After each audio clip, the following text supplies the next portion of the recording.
마태복음에서 예수님은 총 5편의 설교를 하시는데 그중 가장 길면서 맨 처음에 등장하는 설교가 오늘 본문이 포함되어 있는 산상수훈입니다.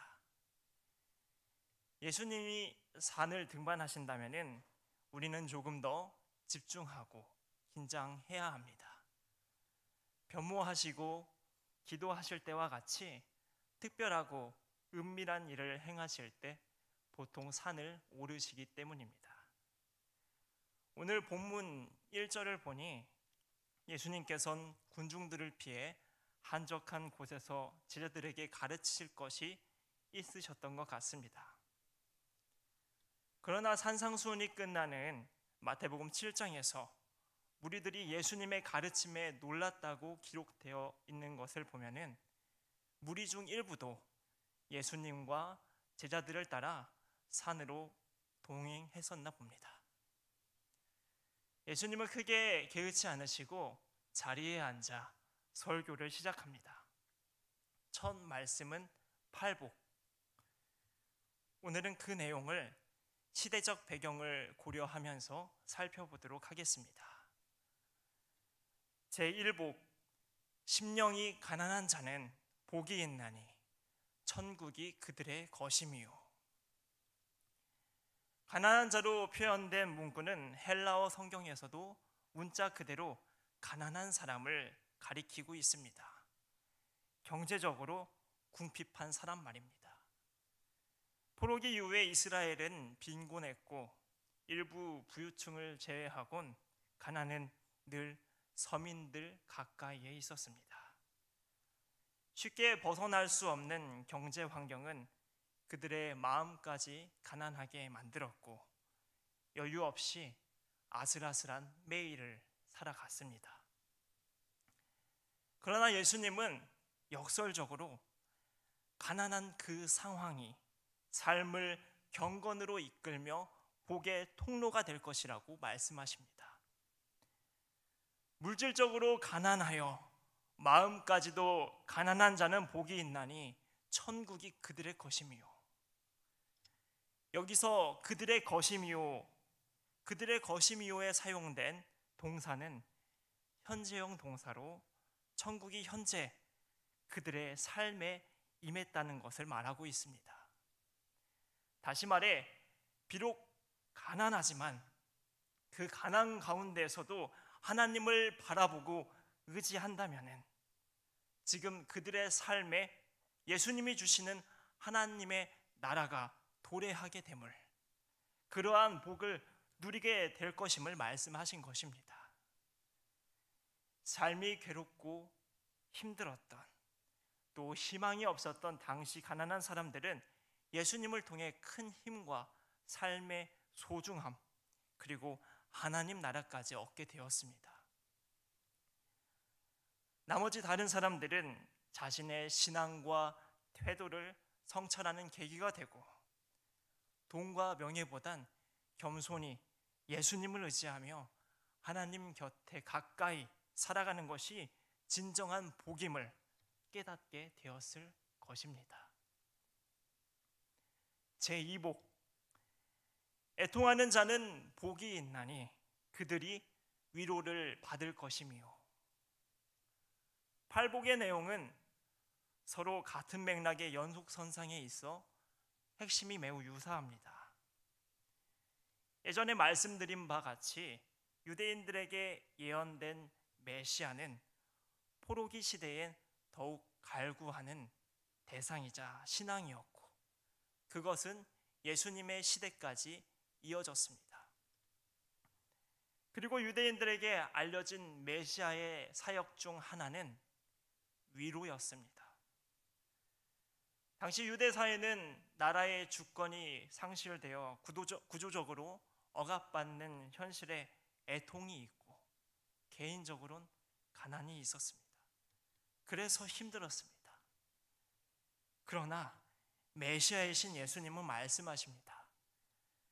현실적인 역경으로 힘들고 어렵지만 그 가난과 애통 가운데서도 하나님을 꾸준히 신뢰하며 살아간다면 하나님 나라가 너희 안에 깊이 심어지고 하늘의 위로를 받게 될 것이라고 말씀하신 것입니다. 제3복, 온유한 자는 복이 있나니 그들이 땅을 기업으로 받을 것이미요. 사회 구조에 문제가 있고 경제적 가난은 계속 내포되어 있습니다. 이런 배경에서 온유한 자란 민수기 12장에 모세의 온유함이 지면의 모든 사람보다 더하다라 라고 기록된 그 온유와 유사한 의미로 억압과 가난 중에서도 하나님을 향한 겸손과 경건한 자세를 잃지 않는 사람을 온유한 자라고 말하는 것입니다. 땅을 기업으로 받을 것이미요, 여기서 받을 것이미요에 사용된 동사는 미래형 동사입니다. 당장은 아니더라도 언젠가 반드시 받게 될 것을 암시합니다. 다시 말해 제3복은 어려운 처지 중에도 겸손하고 경건하게 주님을 믿고 의지하는 자들은 하나님으로부터 정당한 보상을 받게 될 것이라는 말씀입니다. 그리고 그 보상의 내용을 문법과 맥락상 추론해 본다면 종말의 때 완전해진 하나님 나라를 가리키는 것으로 생각해 볼 수 있습니다. 제4복, 의에 줄이고 목마른 자는 복이 있나니 배부를 것이미요. 사복에 기록된 의는 산상수훈 후반부에 기록되어 있고 우리가 즐겨 부르는 찬양이기도 한 먼저 그 나라와 의를 구하라는 구절에서의 의, 그 의와 동일한 의미를 가진 것으로 하나님의 정의와 구원을 의미합니다.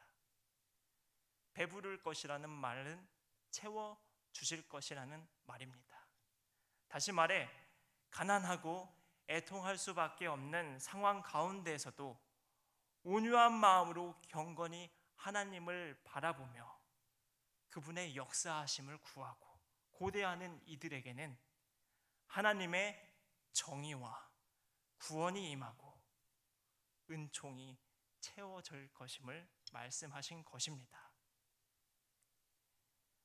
제5복, 긍휼히 여기는 자는 복이 있나니 그들이 긍휼히 여김을 받을 것이미요.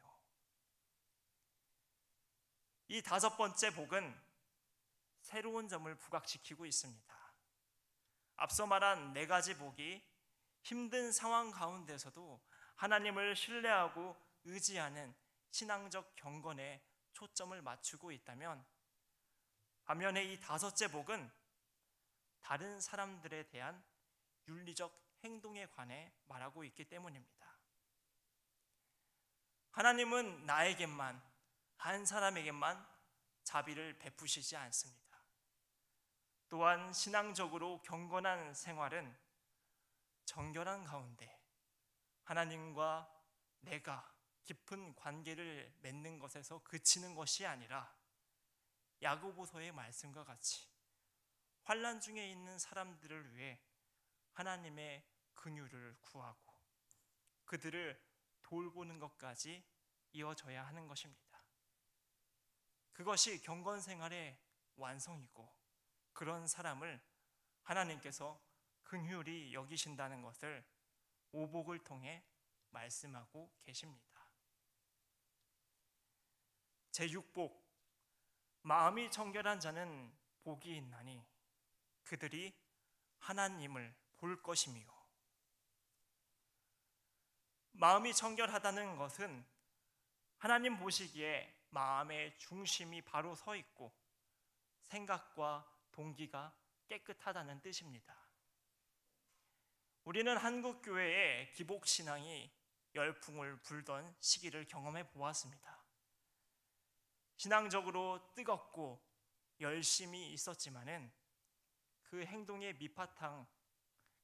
밑바탕엔 하나님보다 물질이 앞서고 있었습니다. 사람과의 관계에서도 마찬가지입니다. 자원하는 마음에서 섬김과 선행을 하기보단 자신의 목적과 명예를 위한 수단이자 이득을 위해 계산된 행동을 하는 경우가 많을 때가 있습니다. 예수님은 마음의 중심이 바로 선 가운데 생각과 동기와 행동이 일치되기를 요구하고 있습니다. 하나님을 믿고 복음을 받아들였다고 하면서도 여전히 두 마음을 품고 중심이 바로 서지 못한 사람들이 있기 때문입니다. 이들은 정말 주님을 믿은 것일까요? 복음을 받아들인 것일까요? 아닌가 봅니다. 제6복을 거꾸로 생각해 보면 이런 사람들은 종말의 때에 하나님을 보지 못하는 것이기 때문입니다. 반면에 진실되게 하나님을 믿어 마음의 중심이 바로 서 있고 그것이 행동으로까지 일치되는 마음이 청결한 사람은 하나님의 얼굴을 볼 수 있다고 말씀하십니다. 제7복, 화평하게 하는 자는 복이 있나니 그들이 하나님의 아들이라 일컬음을 받을 것이미요. 일제강점기에 우리나라의 일부 단체들이 무력 저항으로 독립운동을 했었던 것처럼 당시 이스라엘의 열심 당원들도 무력을 통해 로마로부터 독립하고자 했습니다. 다만 우리나라와 조금 다른 점은 그들은 독립을 하나님 나라와 연결시켜서 하나님 나라를 무력을 통하여 이룩하고자 했고 그러한 자신들이야말로 진정 하나님의 아들들이라고 믿었습니다. 우리는 비슷한 역사를 경험했기 때문에 억압과 핍박 속에서 무력을 사용한 것을 어느 정도 이해해 볼 수도 있지만 예수님의 가르침과 기독교의 관점에서 본다면 사실 일종의 폭력입니다. 오늘 본문 조금 뒤에서 예수님은 원수까지도 사랑하라라는 놀라운 윤리적 교훈을 가르치십니다. 적대시하고 당한 만큼 갚아주는 것이 아닌 원수까지, 나의 원수까지 사랑하며 평화를 따르라는 것입니다. 실제로 예수님은 붙잡히실 당시 칼을 꺼내들어 대제사장의 종의 귀를 자른 베드로를 향해 칼을 가지는 자는 다 칼로 망하니 어서 칼을 집어 넣으라고 말씀하셨고 또 12군단 더 되는 천사를 부를 수 있지만은 그 일은 성경에서 말하는 하나님 나라를 이루는 방식이 아니라고 말씀하시면서 끝까지 평화를 지키곤 순순히 잡혀가셨습니다. 화평하게 하는 자는 복이 있나니 그들이 하나님의 아들이라 자녀라 일컬음을 받을 것이며 하나님의 자녀된 우리는 우리의 일상에서 평화를 나눠야 합니다. 제8복, 의를 위하여 박해를 받은 자는 복이 있나니 천국이 그들의 것임이라. 마지막 8번째 복은 이전의 7가지 복을 총망라한 것으로 여기서의 의는 바로 그 다음 11절을 통해 알 수 있듯이 예수님을 가리킵니다. 제가 10절에서 12절까지의 말씀을 잠시 읽어드리면 의를 위하여 박해를 받은 자는 복이 있나니 천국이 그들의 것임이라. 나로 말미암아 너희를 욕하고 박해하고 거짓으로 너희를 거슬러 모든 악한 말을 할 때에는 너희에게 복이 있나니 기뻐하고 즐거워하라. 하늘에서 너희의 상이 큼이라. 너희 전에 있던 선지자들도 이같이 박해하였느니라. 이처럼 10절의 의를 위하여는 11절에 나로 말미암아와 호응을 이루며 예수님을 가리키고 있고, 예수님을 믿고 그 가르침을 따를 때 사람들에게 욕을 듣고 박해를 받을 수도 있지만, 종국적으론 천국에서 하늘의 상을 받는 복이 있을 것이라는 제8복의 말씀입니다. 예수님을 따르는 제자들과 무리들은 되게 가난했고 낮은 신분이었고, 그들의 나라는 주권을 잃었습니다. 어쩌면 먹고 살기 위해 바쁜 게 소원이었을 수도 있습니다.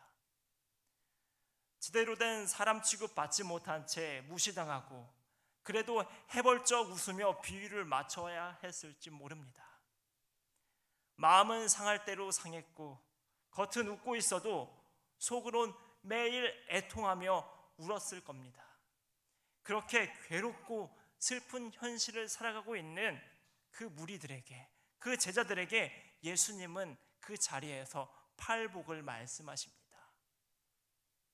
가난하고 애통이 가득한 어려운 처지에서도 나 예수 그리스도를 믿고 따르는 자들은 복이 있나니 하나님 나라와 위로가 너희들의 것이요, 구조적으로 억압받고 사람들에게 무시당하고 나라를 빼앗긴 비참한 인생 중에도 나 예수 그리스도의 가르침대로 마음의 중심을 바로 세워 사람을 긍휼히 여기고 화평하게 지내는 자들은 복이 있나니 하나님을 볼 수 있는 그의 자녀가 되는 은혜와 자비가 너희들의 것이요, 그렇게 나를 믿고 가르친 복음대로 사는 중에 박해를 당할지라도 너희가 실패하거나 불행한 것이 아니라 오히려 복이 있나니 기뻐하고 즐거워하라.